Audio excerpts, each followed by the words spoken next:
Hello everyone, जय हिंद। आज की इस वीडियो में हम लोग बात करेंगे बिहार एसएससी इंटर स्तरीय एग्जाम के लिए। देखिए, यह प्रैक्टिस सेट नंबर 2 है। यह द प्लेटफॉर्म यानी रुक्मिणी का या प्लेटफॉर्म का वॉल्यूम 2 का यह प्रैक्टिस सेट है। तो इस वीडियो में हम लोग सारे ही प्रश्न को देखेंगे। आप लोग आखिरी तक जरूर बने रहिएगा। ये बिल्कुल न्यू बुक है, वॉल्यूम 2 का। तो चलिए, आप लोग आखिरी तक बने रहिए। अगर चैनल पे नए हैं तो प्लीज चैनल को सब्सक्राइब कर दीजिए, जिससे कि आगे आने वाले वीडियो का नोटिफिकेशन आपको मिल सके। और वीडियो को लास्ट में इनका पीडीएफ भी दे दूंगा। देखिए, यह प्रैक्टिस सेट नंबर 2 है। तो चलिए हम लोग आज का प्रैक्टिस सेट नंबर को डिस्कस करते हैं। आप लोग आखिरी तक जरूर बने रहिए वीडियो में। तो आज का फर्स्ट प्रश्न दिया हुआ है। क्या है आज का फर्स्ट प्रश्न? कोशिश कीजिएगा कि आप लोग सारे ही प्रश्न को अटेम्प्ट करिएगा। तो आज का फर्स्ट प्रश्न दिया हुआ है कि निम्नलिखित में से किसने 1858 में झांसी के किले की घेरीबंदी की थी? तो किसने किया था? तो यह किया था हुरोज ने। ऑप्शन नंबर ए हो जाएंगे बिल्कुल सही। नेक्स्ट है कि हाल ही में किसने 2023 का यूएसएचसीआर यानी नानसेर शरणार्थी पुरस्कार जीता है? तो किसने जीता है? देखिए, अब्दुल्लाहाई मायर ने जीता है। ऑप्शन नंबर सी हो जाएंगे। कौन जीता है? तो अब्दुल्लाही मायर। तो ऑप्शन नंबर सी हो जाएंगे। नेक्स्ट प्रश्न दिया हुआ है कि हाल ही में विधानसभा चुनाव में नवनिर्मित मुख्यमंत्री का सुमेलित क्रम है। तो देखिए, श्री लाल दुहोमा मिजोरम के मुख्यमंत्री बने हैं। तो ऑप्शन नंबर डी हो जाएंगे बिल्कुल सही। नेक्स्ट है कि बर्मा ब्रिटिश भारत से कब अलग हुआ? तो यह 1935 में अलग हुआ था। ऑप्शन नंबर सी बिल्कुल सही हो जाएंगे। नेक्स्ट प्रश्न दिया हुआ है। क्या है नेक्स्ट प्रश्न? कि भारत के साथ सबसे कम स्थलीय सीमा बांटता है? तो यह म्यांमार हो जाएंगे। ऑप्शन नंबर डी बिल्कुल सही हो जाएंगे। इन चारों ऑप्शन के अनुसार म्यांमार हो जाएंगे। नेक्स्ट है कि उत्तर कोरिया तथा दक्षिण कोरिया के बीच सीमा रेखा को क्या कहते हैं? तो देखिए, इसको कहा जाता है 38वीं समानांतर रेखा, यानी ऑप्शन नंबर सी बिल्कुल सही हो जाएंगे। नेक्स्ट प्रश्न है कि न्यू डेवलपमेंट बैंक का मुख्यालय कहाँ है? तो 7 का सही हो जाएंगे। संघाई में है। ऑप्शन नंबर ए बिल्कुल सही हो जाएंगे। नेक्स्ट है कि पहला जनजातीय खेल महोत्सव का आयोजन कहाँ किया गया था? तो इसका आयोजन किया गया था भुवनेश्वर में। ऑप्शन नंबर ए बिल्कुल सही हो जाएंगे। नेक्स्ट है कि कालिदास सम्मान पुरस्कार प्रारंभ किया गया। तो किस राज्य सरकार ने यह पुरस्कार प्रारंभ किया था? तो यह पुरस्कार मध्य प्रदेश के सरकार द्वारा प्रारंभ किया गया था। ऑप्शन नंबर सी बिल्कुल सही हो जाएंगे। नेक्स्ट प्रश्न दिया हुआ है कि राष्ट्रीय हरित हाइड्रोजन मिशन के कार्यान्वयन के साथ वर्ष 2030 तक भारत की हरित हाइड्रोजन उत्पादन क्षमता कम से कम प्रति वर्ष तक पहुंचाने की संभावना है। तो कितना का लक्ष्य रखा गया है? तो देखिए, 5 MMT का लक्ष्य रखा गया। ऑप्शन ए बिल्कुल सही हो जाएंगे। नेक्स्ट है कि मालगुडी डेज के रचनाकार कौन है? तो 11 का बिल्कुल सही हो जाएंगे। माफ कीजिएगा, RK नारायण है। ऑप्शन नंबर बी बिल्कुल सही हो जाएंगे। नेक्स्ट प्रश्न दिया हुआ है कि फिजी देश का राजधानी कौन सा है? तो फिजी की राजधानी की बात किया जाए तो सुआ हो जाएंगे। 12 का 1 बिल्कुल सही हो जाएंगे। नेक्स्ट है कि दिनार किस देश की मुद्रा है? तो दिनार की बात किया जाए तो यह हो जाएंगे इराक के। ऑप्शन नंबर सी बिल्कुल सही हो जाएंगे। नेक्स्ट प्रश्न दिया हुआ है कि साइना नेहवाल किस खेल से जुड़ी हुई है? तो साइना नेहवाल की बात किया जाए तो यह खेल से जुड़े हुए हैं बैडमिंटन से। ऑप्शन सी बिल्कुल सही हो जाएंगे। नेक्स्ट है कि दिल्ली के राजपथ का नाम बदलकर क्या रखा गया? तो दिल्ली का राजपथ का नाम बदलकर क्या रख दिए गए हैं?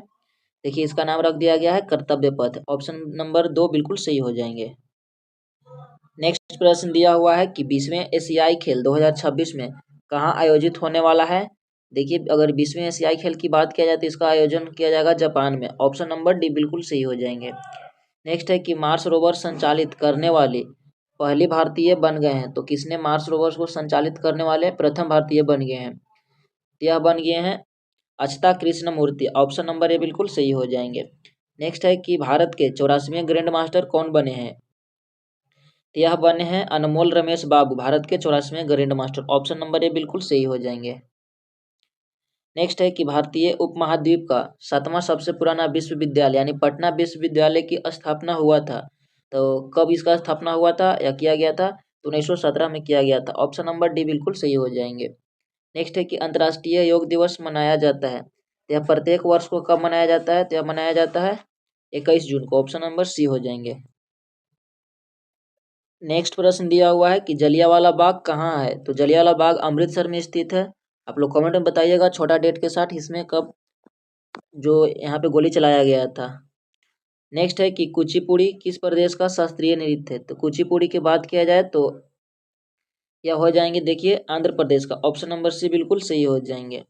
नेक्स्ट है कि जल्लीकट्टू यानी सांडों की लड़ाई किस राज्य से संबंधित है। तो जल्लीकट्टू मनाए जाते हैं, यह तमिलनाडु में मनाए जाते हैं, ऑप्शन नंबर डी बिल्कुल सही हो जाएंगे। नेक्स्ट प्रश्न है कि मानचित्र में समुद्र की समान गहराइयों को जोड़ने वाली रेखाओं को क्या कहा जाता है। तो इस रेखाओं कहा जाता है आइसोबाथ, ऑप्शन नंबर सी बिल्कुल सही हो जाएंगे।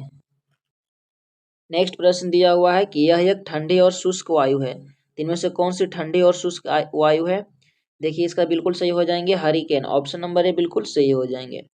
नेक्स्ट है कि उत्तरी गोलार्ध में ग्रीष्मकालीन संक्रांति के महीने में होता है। तो उत्तरी गोलार्ध में कौन से महीने में ग्रीष्मकालीन संक्रांति होती है। तो 41 का बिल्कुल सही हो जाएंगे, ऑप्शन नंबर ए यानी जून में होता है। नेक्स्ट दिया हुआ है क्या है, नेक्स्ट है कि दिल्ली सल्तनत काल में तबाकत ए नासरी की रचना किसने की थी। तो तबाकत ए नासरी की रचना किया था मिन्हास उल सिराज ने, ऑप्शन नंबर ए हो जाएंगे। नेक्स्ट है कि अंग्रेजों ने बहादुर शाह द्वितीय को किस देश से निकालकर मतलब देश से निकालकर कहाँ पे भेज दिया गया था, कौन से दूसरे देश में। तो इन्हें भेजने की बात किया जाए देखिए रंगून भेज दिया गया था, ऑप्शन नंबर ए बिल्कुल सही हो जाएंगे। नेक्स्ट प्रश्न दिया हुआ है कि भारतीय अधिनियम या भारतीय अधिकारित गोपनीयता अधिनियम कब पारित किया गया था, जिससे प्रेस की स्वतंत्रता को प्रतिबंध कर दिया था। तो यह अधिनियम पारित किया गया था 1904 में, ऑप्शन नंबर बी हो जाएंगे। नेक्स्ट है कि प्रसिद्ध तमिल महाकाव्य मणिमेखले की रचना किसने की थी। तो मणिमेखले की रचना किया था सतनार ने, ऑप्शन नंबर सी हो जाएंगे। नेक्स्ट प्रश्न है कि किसने कहा था कि भारत की एकमात्र आशा उसकी जनता से है, उच्च वर्ग शारीरिक एवं नैतिक रूप से मृत है। तो यह कथन किसने कहा था। देखिए इस कथन को कहने वाले व्यक्ति थे Swami Vivekananda, option number C बिल्कुल सही हो जाएंगे। नेक्स्ट है कि सबसे अधिक प्याज उत्पादन करने वाला राज्य है। तो इनमें से कौन से राज्य अग्रसनी है प्याज उत्पादन करने में। तो ये महाराष्ट्र हो जाएंगे, यहाँ के सफेद प्याज को जीआई टैग भी मिला है, तो ऑप्शन नंबर सी बिल्कुल सही हो जाएंगे। नेक्स्ट प्रश्न दिया हुआ है कि निम्नलिखित में से कौन सी भारत की सबसे बड़ी कृत्रिम ताजे पानी की झील है। तो कृत्रिम की बात कर रहा है, तो देखिए यह हो जाएंगे शिवाजी सागर झील, ऑप्शन नंबर बी हो जाएंगे। नेक्स्ट है कि प्रथम लोकसभा के स्पीकर कौन थे। तो प्रथम स्पीकर की बात किया जाती है हो जाएंगे जीवी मावलंकर, ऑप्शन नंबर ए बिल्कुल सही हो जाएंगे। नेक्स्ट प्रश्न है कि निम्नलिखित में से किस राज्य में विधानमंडल की ऊपरी सदन या विधान परिषद नहीं है। तो इसका बिल्कुल सही हो जाएंगे पश्चिम बंगाल, ऑप्शन नंबर सी बिल्कुल सही हो जाएंगे। नेक्स्ट प्रश्न दिया हुआ है कि बिहार में लोकसभा की 40 सीटें हैं, तो राज्यसभा की कितनी सीटें हैं। तो इसका बिल्कुल सही हो जाएंगे, देखिए इसमें 16 हो जाएंगे, यानी बिहार में राज्यसभा की सीट कितने हैं 16 हैं। नेक्स्ट है कि भारतीय संविधान में राष्ट्रपति चुनाव पद्धति का स्रोत किस देश के संविधान से लिया गया है। तो यह लिया गया है आयरलैंड से, ऑप्शन नंबर सी बिल्कुल हो जाएंगे सही जवाब। नेक्स्ट प्रश्न है कि शिमला समझौता पर हस्ताक्षर किए गए थे, तो किन देशों के बीच हुआ था। तो यह हुआ था भारत और पाकिस्तान के बीच, ऑप्शन नंबर सी बिल्कुल हो जाएंगे सही जवाब। नेक्स्ट है कि चीनी साम्यवादी गणतंत्र का प्रथम अध्यक्ष कौन था। तो इसका अध्यक्ष की बात किया जाए तो हो जाएंगे Chiang Kai Shek, option number D बिल्कुल सही हो जाएंगे। नेक्स्ट है कि कंबोडिया की राजधानी का नाम क्या है। तो कंबोडिया की राजधानी हो जाएंगे नोम पेह, ऑप्शन नंबर बी बिल्कुल सही हो जाएंगे। नेक्स्ट प्रश्न है कि खासी भाषा किससे सम्मिलित है। तो यह भाषा सम्मिलित है देखिए ऑस्ट्रो-एस्ट्रियट उपकुल की मोन खमेर शाखा से, ऑप्शन नंबर बी हो जाएंगे। नेक्स्ट प्रश्न है कि त्रिस्तरीय पंचायत राज व्यवस्था यानी 73वीं संविधान संशोधन 1992 द्वारा उस राज्य के लिए प्रस्तावित किया गया था जिसमें जनसंख्या निम्न से कम नहीं थी। तो इसके लिए एक मिनिमम बेस बनाया गया था जनसंख्या का, वह कितना था। तो 20 लाख की बनाया गया था, ऑप्शन नंबर सी हो जाएंगे, वहीं पे त्रिस्तरीय लागू होगा। नेक्स्ट प्रश्न है कि पंचायती राज संस्थाओं में महिलाओं के लिए आरक्षित स्थान सीटें के संदर्भ में निम्नलिखित में से कौन सा कथन सही है। तो कथन की बात किया जाए देखिए इसका हो जाएंगे कि इसका प्रावधान संविधान के अनुच्छेद 243 के डी के 3 में किया गया है। यह आरक्षण अनुच्छेद 334 में विनिर्दिष्ट अवधि को समाप्त की प्रभावी नहीं करेगा, तो केवल 1 हो जाएंगे, तो ऑप्शन नंबर ए बिल्कुल सही हो जाएंगे, दूसरा इसे फॉलो नहीं करता है। नेक्स्ट प्रश्न दिया हुआ है कि देखिए बिहार में चल रहे प्रमुख सामाजिक कल्याण योजनाओं में दिए गए राशि को सुमेलित करना है। तो सूची 1 को सूची 2 से सुमेलित करना है। तो बिहार की सरकारी प्रमुख योजनाएं और एक तरफ राशि दिया हुआ है। तो चलिए इसे हम लोग एक बार देखते हैं। यहाँ देख रहा है सुमेलित है, तो सिर्फ एक ही इसमें सुमेलित है। बिहार शताब्दी एड्स कल्याण योजना के लिए यहाँ पे 1500 राशियाँ दी जाती है। नेक्स्ट प्रश्न है कि निम्नलिखित में से कौन सा भारत में सतत विकास लक्ष्यों के कार्यान्वयन के लिए नोडल संस्था है। तो 75 का ऑप्शन 3 हो जाएंगे, यानी नीति आयोग। ऑप्शन नंबर 3 बिल्कुल सही हो जाएंगे। नेक्स्ट प्रश्न दिया हुआ है कि किस पंचवर्षीय योजना के अंतर्गत समाज के समाजवादी ढांचे की स्थापना का संकल्प लिया गया था। तो देखिए यह कौन सी पंचवर्षीय योजना था। तो उस अगर पंचवर्षीय योजना की बात किया जाए तो यह द्वितीय पंचवर्षीय योजना हो जाएंगे, यानी ऑप्शन नंबर बी हो जाएंगे। नेक्स्ट प्रश्न है कि भारत के संविधान के 7वीं अनुसूची में संघ सूची में निम्नलिखित में से कौन सा विषय सूचीबद्ध नहीं था, यानी शामिल नहीं था। तो देखिए इसमें हो जाएंगे सार्वजनिक स्वास्थ्य और स्वच्छता, यह आते हैं राज्य से संबंधित है। नेक्स्ट है कि ग्राम पंचायत कौन सा कर नहीं लगा सकता है। तो ग्राम पंचायत में कौन से कर नहीं लगाए जाते हैं। तो ऑप्शन नंबर क्या हो जाएंगे, ए, यानी कृषि कर नहीं लगा सकता। ऑप्शन ए बिल्कुल सही हो जाएंगे। नेक्स्ट प्रश्न दिया हुआ है कि घरेलू शेयर बाजार में बीएसई यानी बॉम्बे स्टॉक एक्सचेंज के शेयर सूचकांक को सेंसेक्स कहा जाता है। तो नेशनल स्टॉक एक्सचेंज के सूचकांक को क्या कहा जाता है। तो नेशनल वाले की अगर बात किया जाए तो इसे हम लोग निफ्टी कहते हैं। ऑप्शन नंबर भी बिल्कुल सही हो जाएंगे। नेक्स्ट प्रश्न है कि निम्नलिखित में से किस समिति की संस्तुति के आधार पर भारत में गरीबी रेखा का आकलन किया जाता है। तो यह किया जाता है लकड़वाला समिति। ऑप्शन नंबर बी हो जाएंगे।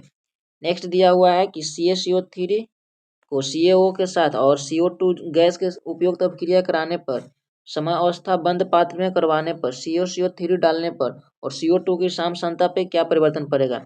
जब CaCO3 के साथ CO2 को सांद्र मानी उसके रिएक्शन करवाएंगे तो उसमें क्या परिवर्तन होगा।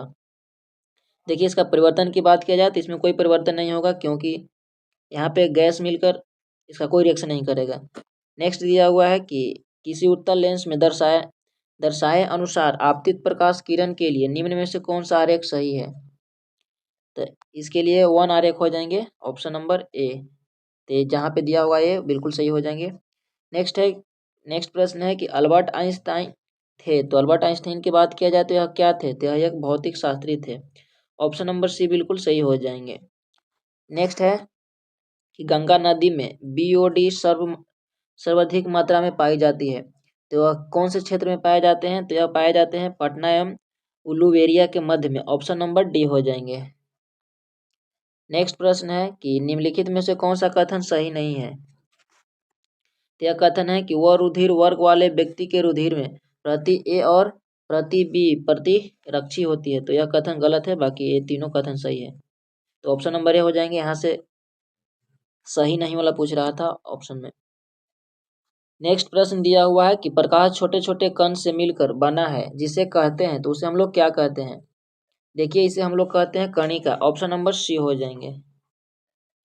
नेक्स्ट प्रश्न दिया हुआ है कि टॉर्चों या सर्च लाइट तथा वाहनों की हेडलाइट में बल्ब कहाँ लगा होता है। तो बल्ब इसमें लगा होता है परावर्तक के फोकस के अत्यधिक निकट। ऑप्शन नंबर बी हो जाएंगे। नेक्स्ट है कि ग्लिसरॉल का IUPAC नाम क्या है।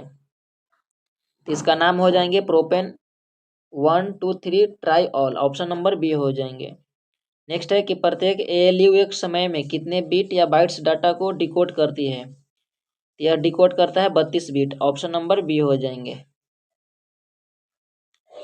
नेक्स्ट प्रश्न है कि ऑस्ट्रेलियाई वैज्ञानिक क्रिश्चियन डॉपलर द्वारा डॉपलर प्रभाव की खोज किस वर्ष में की गई थी, जो एक पर्यवेक्षक के संदर्भ में गतिमान स्रोत द्वारा उत्पन्न की किसी भी प्रकार के ध्वनि प्रकाश तरंग की आवृत्ति को परिवर्तन का वर्णन करता था। तो यह किस वर्ष इसका आविष्कार किया गया था। तो 1842 में। ऑप्शन नंबर ए हो जाएंगे। नेक्स्ट दिया हुआ है कि DNA संश्लेषण तथा हिस्टोन क्रॉस चक्र की किस प्रावस्था में बनते हैं। तो यह बनते हैं देखिए एस स्टेज में। ऑप्शन सी बिल्कुल सही हो जाएंगे। नेक्स्ट है कि सही कथन का पहचान कीजिए। तो इसमें हो जाएंगे कि तार का प्रतिरोध तार की लंबाई और अनुप्रस्थ काट के क्षेत्रफल पर निर्भर करता है। ऑप्शन सी हो जाएंगे, बिल्कुल सही है। नेक्स्ट दिया हुआ यहाँ पे मिलान करने के लिए,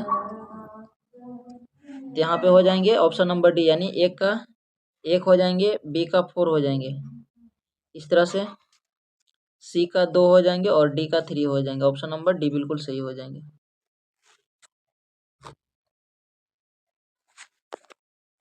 नेक्स्ट है कि निम्नलिखित में से किस विटामिन की कमी से बच्चों में सूखा रोग या रिकटेस होता है। यह हो जाएंगे vitamin D, option number D हो जाएंगे।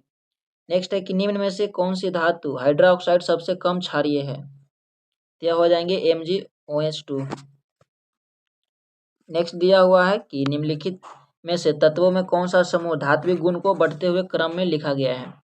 यह लिखा गया है BeMgCa, ऑप्शन नंबर ए हो जाएंगे। नेक्स्ट है कि निम्नलिखित में से कौन सा गलत है, इनमें से गलत को छांटना है। यह हो जाएंगे कि कैश मेमोरी डाटा को अस्थायी रूप से उपयोग करने के लिए संग्रह करता है। ऑप्शन नंबर डी हो जाएंगे।